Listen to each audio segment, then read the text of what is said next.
So welcome to part 2 of the Rugby World Cup prediction video. We're going to go through Pool C, Pool D, look at the quarterfinals it will throw up.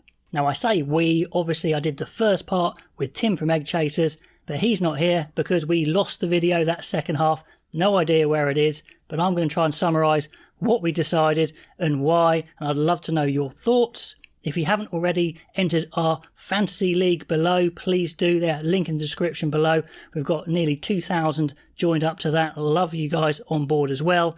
And I'm going to do the draw for the custom rugby artwork right behind me this week as well. So click in the link below for that as well. So let's get into it. Pool C, starting off with Australia, Georgia. Now, we thought that Australia actually might be pretty decent in this World Cup. Now, we know Pool C and Pool D are weaker than Pool A and Pool B, and that's going to help for sure. But Australia, they have the talent. We think they have the talent. We can see it there, even though they haven't had the results yet. They're going to need injuries to go their way. In fact, many comments already saying injuries are going to play a big part in this World Cup. And I think you're absolutely right, along with yellow and red cards, that is for sure. But we can't really predict those too much. So we're saying Australia start really well, get a bonus point victory over Georgia. So 5-0, when I say 5-0, that is league points. You get 4 for a win, 2 for a draw, 0 for a loss.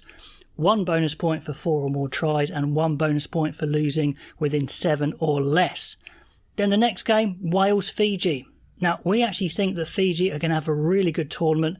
I definitely think there's something in the locker there. We could see something special.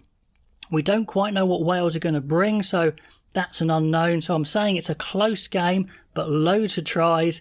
Wales 1 try bonus point or a losing bonus point, and Fiji get the full 5. So that's quite a big call. We'll see how that plays out. Obviously, this is just fun predictions, but it'll be interesting to see how it matches up and how wrong we are. But that's the beauty of sport. You never know.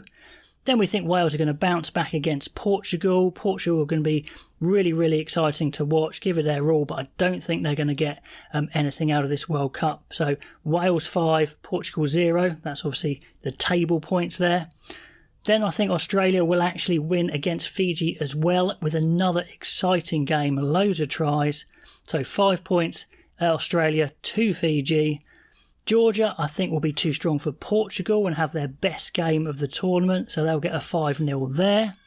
Then Australia continuing their streak. If they keep Carter Gordon fit and he really fires and kicks a few goals as well, I think they're going to do okay. So I'm going to say a close one though. No bonus point for Australia, 4 and 1 losing bonus point for Wales. And Fiji keep going with their run with a 5-0 over Georgia. Australia a 5-0 over Portugal, Wales a 5-0 over Georgia, and another 5-0 on the table points for Fiji over Portugal.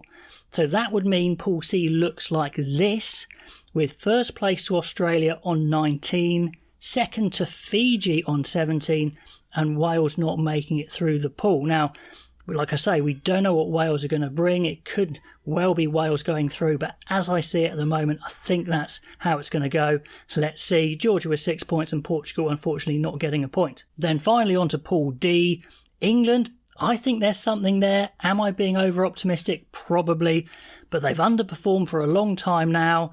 There's some big players there. They can play better, definitely, and I think they're going to come good. It's just a gut call, to be honest, but I think they're going to win in a close one, 4 points to 1. Argentina keeping it close, no try bonus points there, but I think England actually come good and win that game. They've got a good record against Argentina, but obviously records have been tumbling recently, but that's my call.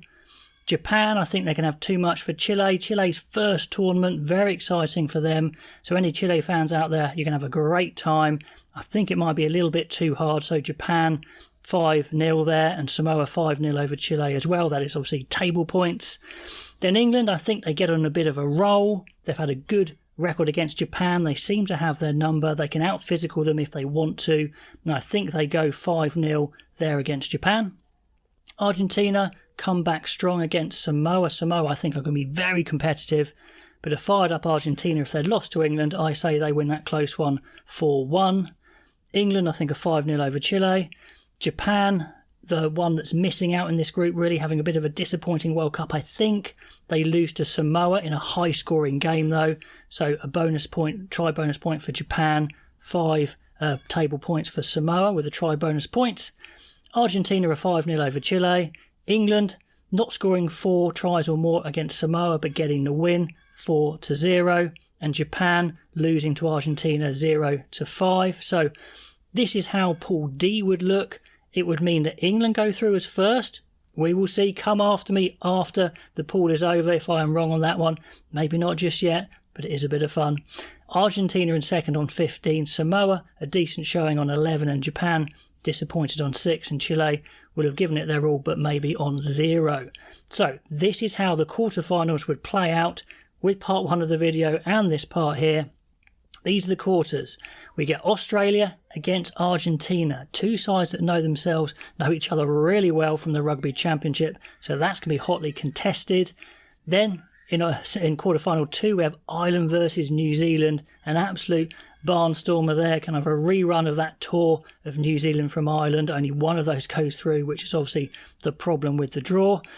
Then in quarterfinal 3, England-Fiji. What a rematch that would be. Fiji obviously having beaten England in Twickenham, so that would be a hot one as well. And then in quarterfinal 4, it's France-South Africa. So the shame is we can't have France-South Africa or Ireland-New Zealand as a final, and we're going to lose 2 of those. Now, from the pools to the quarters, I think we're guaranteed a fantastic World Cup in competition. From the semis, does it get a bit more lopsided? I don't know. But anyway, that's how I see it. It's a bit of fun. Pop all your comments in the section below there, the comment section below. Love to know what you think, how this might go, and enter those draws below as well in the fantasy rugby. Anyway, guys, we'll catch you next time.